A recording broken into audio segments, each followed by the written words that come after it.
दोस्तों कैसे हैं। आज मैं अपने वीडियो में चारवाक दर्शन के तत्व मीमांसा पर चर्चा करूंगा। तत्व मीमांसा के विभिन्न सिद्धांतों की व्याख्या करूंगा, इस पर अध्ययन करूंगा।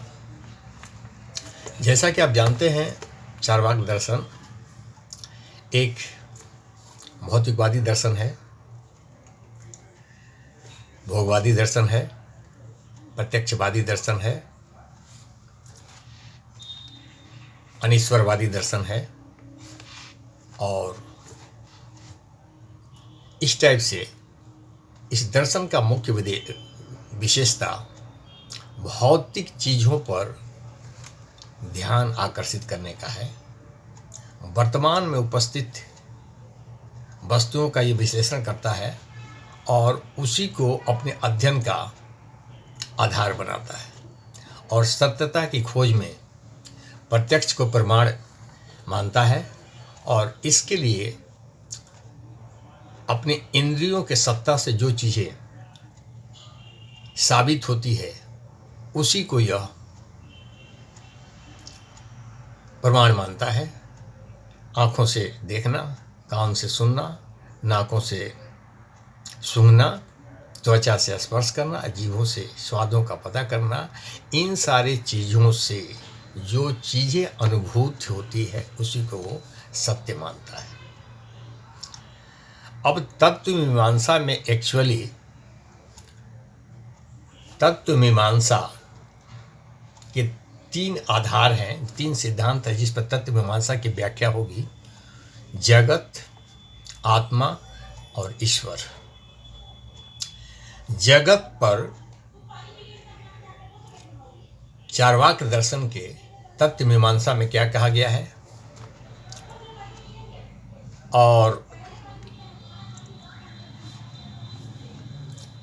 दूसरा जो है आत्मा के संबंध में इसके विवेचना में क्या कहा गया है और ईश्वर के सत्ता के संबंध में इसमें क्या कहा गया है, इस पर एक एक करके हम अध्ययन करेंगे।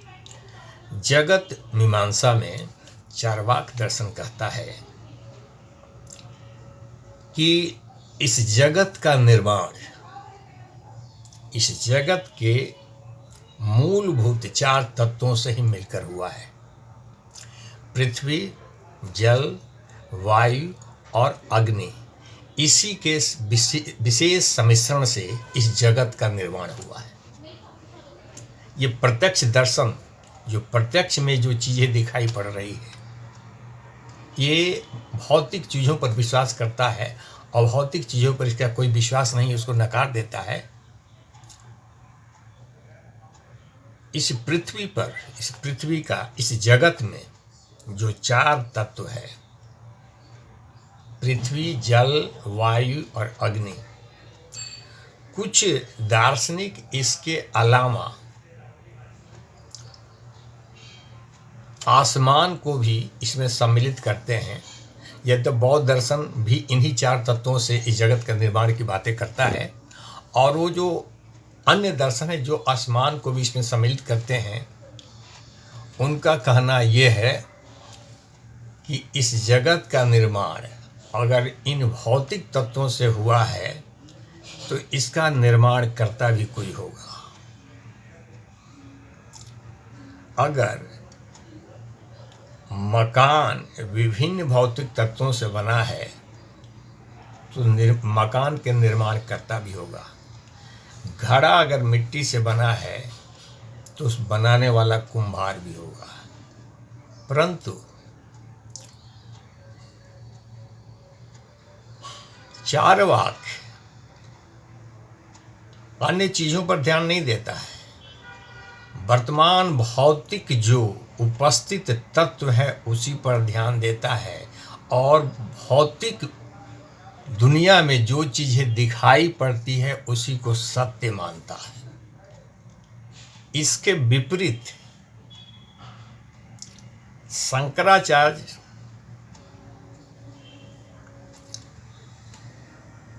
वैदिक दर्शन में इस दुनिया में, इस भौतिक जगत में दिखाई पड़ने वाले चीजों को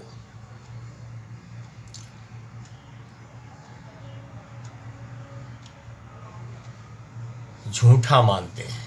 वो कहते हैं कि सारी चीजें एक सपने के समान है। आदमी जब सपना देखता है, स्वप्न देखता है, तो स्वप्न में जितनी चीजें वो देखता है, जब स्वप्न से बाहर आता है तब उसको याद होता है कि हमने स्वप्न में क्या क्या देखा था। ठीक वैसे ही शंकराचार्य कहते हैं कि भौतिक दुनिया में जो कुछ भी दिखाई पड़ता है वह एक सपना है, सच नहीं है। यह इसका आभास जब आप मोक्ष को प्राप्त करते हैं तब जाकर के होता है। परंतु चार्वाक दर्शन कहता है कि इस दुनिया में जो कुछ भी उपलब्ध है वही सत्य है, और इन्हीं चार मौलिक चीजों से दुनिया की उत्पत्ति हुई है। मसलन पृथ्वी, जल, वायु और अग्नि, इस जगत में जितने भी वनस्पतियों की उत्पत्ति हुई है, जंगलों का निर्माण स्वतः हुआ है। कैसे हुआ है?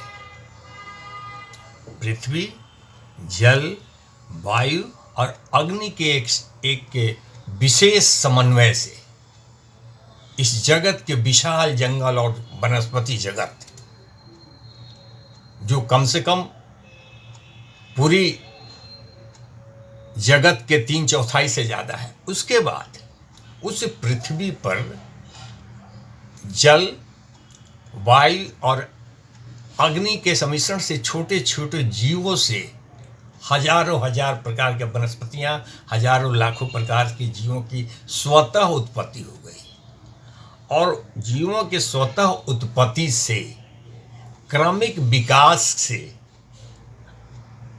विकास की अवधारणा हजारों हजार वर्ष में मनुष्य की उत्पत्ति हुई। ये विकासवाद का सिद्धांत है, जिसको आधुनिक वैज्ञानिक डार्विन भी इसको समर्थन कहते हैं। विकासवाद के सिद्धांत में मनुष्य की उत्पत्ति कैसे हुई, विकासवाद के सिद्धांत है। जीवों के क्रमिक छोटे उत्पत्ति से धीरे धीरे धीरे क्रमिक प्रक्रिया से यहाँ पर हुई। तो ये चार्वाक सिद्धांत जो है, चार्वाक दर्शन जो है, बिल्कुल इसकी पुष्टि करता है। आज से हजारों हजार वर्ष पहले, 2500 वर्ष पूर्व जब ये सिद्धांत की स्थापना हुई, इसी दर्शन की स्थापना हुई, तो उस समय इसने जगत के निर्माण में इन चार तत्वों के, मौलिक तत्वों की स्थापना की बुनियाद रखी और सिद्धांत रखा, जो आज भी सही साबित हो रहा। वनस्पतियों का निर्माण, जंगलों का निर्माण, जीवों का निर्माण स्वतः हुआ, इसको किसी ने बनाया नहीं। इस जगत को निर्माण में वैदिक सभ्यता के लोग, वैदिक दर्शन के लोग जो बताते हैं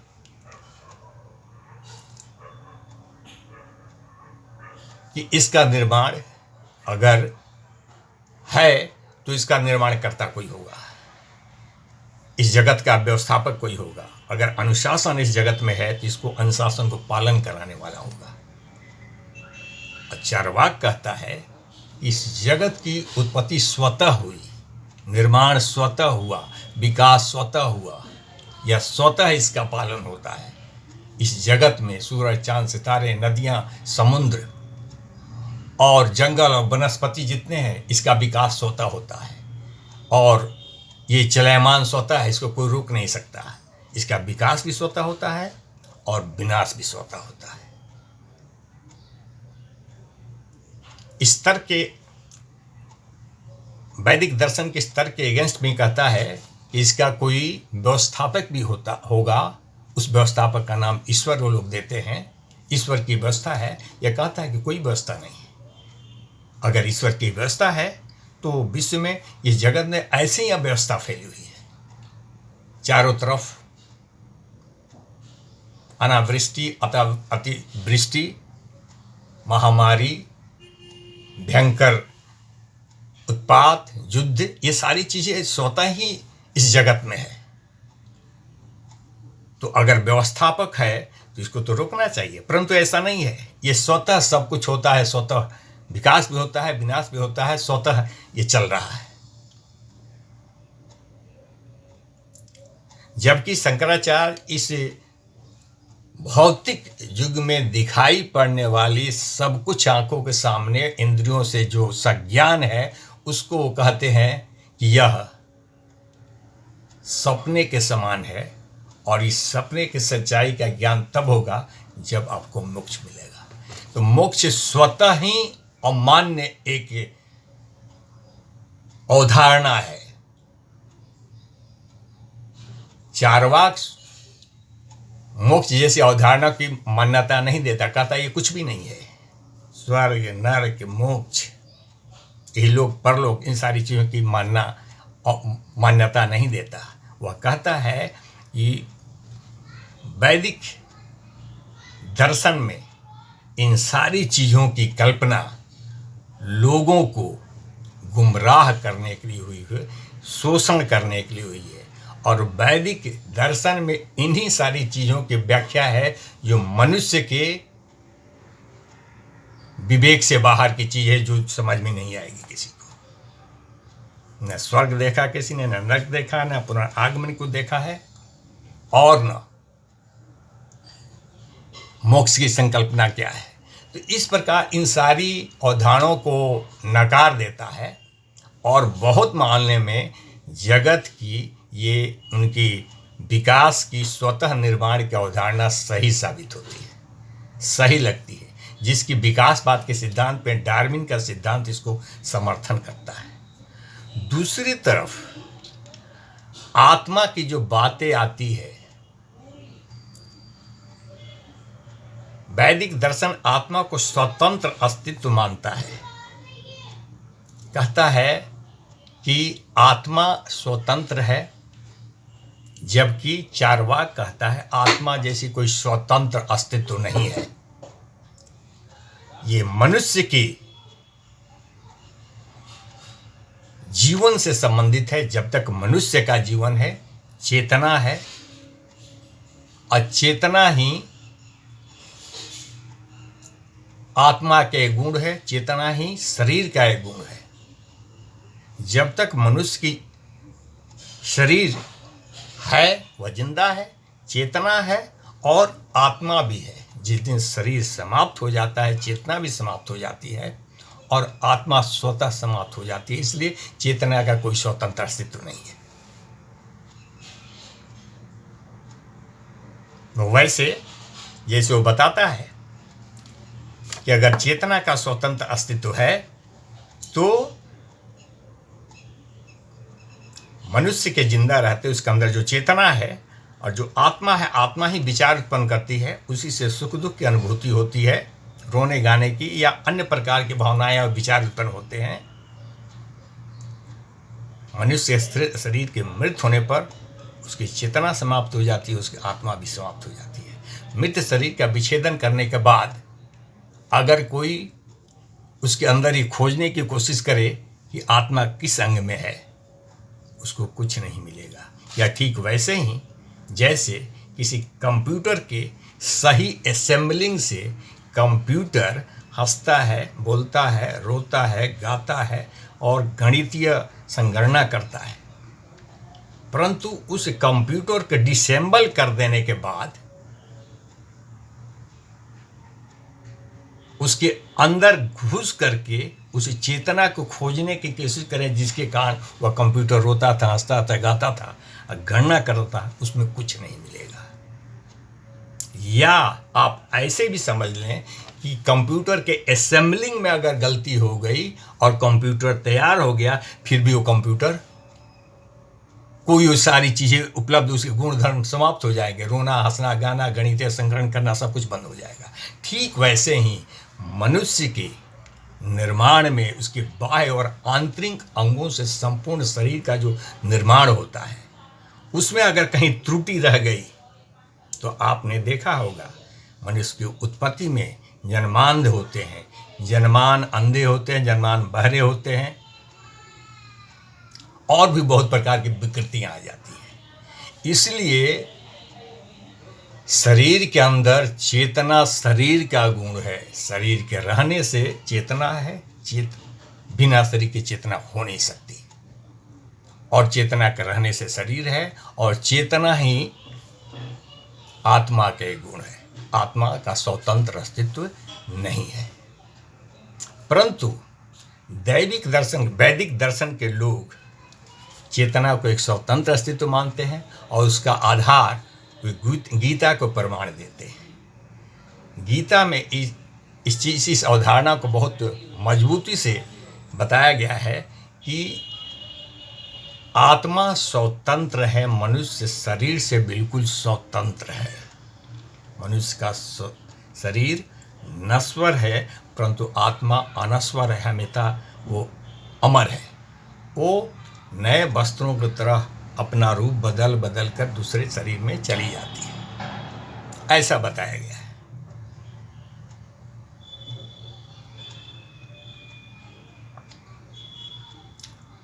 दूसरी तरफ ईश्वर की अवधारणा के संबंध में वैदिक दर्शन के लोग ये कहते हैं कि चूंकि ये दुनिया है, इसका निर्माण हुआ है, जगत का निर्माण हुआ है या विकास हुआ है, निर्माण भी हुआ है, तो निर्माण में एक तरफ तो चार्वाक कहते हैं कि इसका निर्माण स्वतः हुआ है, दूसरी तरफ वैदिक दर्शन के लोग कहते हैं या वैदिक दार्शनिक कहते हैं कि ईश्वर के द्वारा हुआ है। ईश्वर स्वतः अपने अंदर से इस जगत का निर्माण किया है, जैसे मकड़ी अपने अंदर से जाला निकाल करके जाला बनाती है। दूसरा, ईश्वर जो है अलग रहकर इस प्राकृतिक तत्वों के संयोग से इसको जगत को बनाया है, इसलिए ईश्वर की उपस्थिति जरूरी है और वो है। दूसरी बात वो कहते हैं कि चार्वाक दर्शन जो मानवीय जो सारी चीजें हैं, जो चेतना की जी सारी जो चीजें हैं, जिसके कारण, जिसके आधार पर वह इस दुनिया को, इस जगत को प्रमाणित करता है, आँख, नाक, कान, नाक, वो कहता है कि इन सारी चीज़ों से ईश्वर को या आत्मा को इस इंद्रियों से नहीं देखा जा सकता है। ईश्वर और आत्मा इससे पारलौकिक चीज़ है, वह अलग है, ऐसा उनका तर्क है। परंतु चार्वाक कहता है कि ईश्वर अगर है तो उसका प्रमाण क्या है, कहाँ है? तो वैदिक दर्शन के लोग कहते हैं कि ईश्वर की उपस्थिति का प्रमाण वेद है। वेदों में जो कहा गया, मतलब शब्द प्रमाण बताते हैं कि वेदों में जो कहा गया ईश्वर के बारे में, तो वेद ईश्वर की उपस्थिति को प्रमाणित करते हैं। जब कि चार्वाक दर्शन वेदों के प्रामाणिकता को स्वतः नकार देता है, वो प्रमाणित है ही नहीं, और ईश्वर की उपस्थिति नहीं है, इसलिए ईश्वर स्वतः नहीं है। तो वहाँ ईश्वर की उपस्थिति के लिए वेद को प्रमाणिक मानते हैं। अब वेद को प्रमाणित के लिए वो कहते हैं कि ईश्वर द्वारा कृत है। तो दोनों एक दूसरे को प्रमाणित करते हैं, वेद ईश्वर को, ईश्वर वेद को, जबकि दोनों ही प्रमाणित नहीं है। यहाँ चक्रीय दोष, इसको साइक्लिक दोष कहते हैं।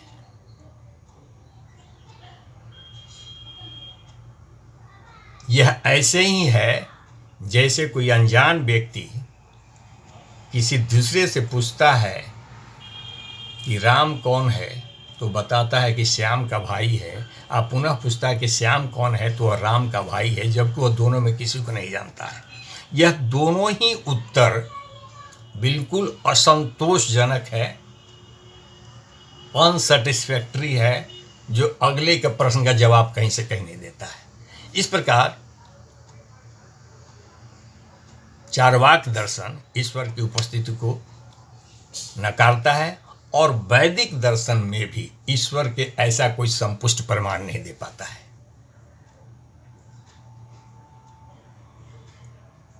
चार्वाक दर्शन कहता है कि इस जगत में स्वतः कुछ चीजों का सम्मिश्रण कुछ खास अनुपात में स्वतः होकर वो निर्मित हो जाती है।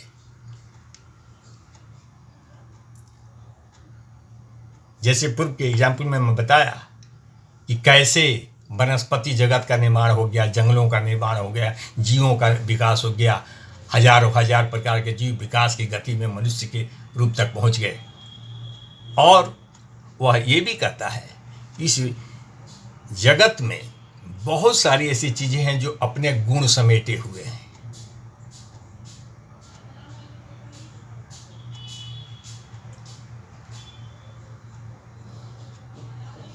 ईंख के अंदर मिठास, नीम के अंदर तीतापन, नींबू के अंदर खटापन, ये स्वभाववाद है, स्वाभाविक रूप से इसमें है। इसको किसी ने बनाया नहीं, कोई बना नहीं सकता है। इस जगत में पृथ्वी, सूर्य, चांद, सितारे चल रहे हैं, स्वतः गति से चल रहे हैं, चलायमान है, इसको कोई रोक नहीं सकता, कोई चला नहीं सकता। यह जगत स्वतः चलायमान है। वह कहता है कि जौ, गुड़ और कुछ खास चीजों के सम्मिश्रण से एक मदिरा युक्त चीज उत्पन्न हो जाता है, मदिरा शक्ति उत्पन्न हो जाती है। तो भौतिक चीजों के सम्मिश्रण से अभौतिक चीज पैदा हो जा रही है। पीली मिट्टी, दही और गोबर के मिश्रण से कुछ दिनों में कुछ खास सम्मिश्रण से बिच्छू पैदा हो जाता है। तो भौतिक चीजों से चेतन चीजें पैदा हो जा रही है। इस प्रकार चार्वाक तत्व विश्लेषण में जगत, आत्मा और ईश्वर तीनों ही बिंदुओं पर अपने प्रतिपक्षियों के साथ पूर्ण तर्क से अपने सिद्धांत को स्थापित करता है। और यह सिद्धांत 2500 वर्ष पूर्व था, जो आज तक बहुत सारे मामलों में समर्थन मिलता, विज्ञान का भी इसको समर्थन मिल रहा है। तो यह था चार्वाक दर्शन का तत्व मीमांसा। अब हम अगले वीडियो में चार्वाक दास के दर्शन के ज्ञान मीमांसा के विषय में पढ़ेंगे। वीडियो कृपया शुरू से अंत तक जरूर देखेंगे। चैनल पर नए आने वाले चैनल को सब्सक्राइब करेंगे ताकि आने वाले वीडियो का नोटिफिकेशन उनको मिल सके। वीडियो को लाइक एंड शेयर करेंगे। धन्यवाद। अगले वीडियो में